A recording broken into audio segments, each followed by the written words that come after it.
Yes. Akkamale dhagge fadha ka jarana dubbin jajjabaadha kai lafa qabsoo. Bobo.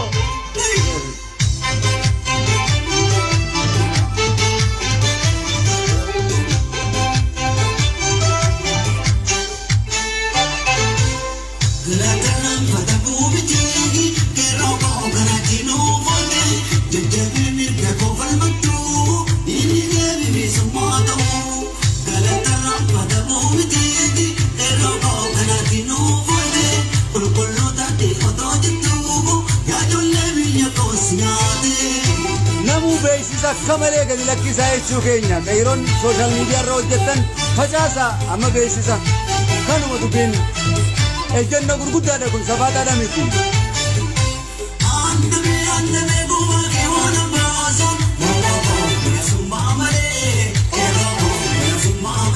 Istuudiyoo keessaan jira tolchaatiin jira jechuu kiyya baallama keessan guuteetiin jira jechuu kiyya.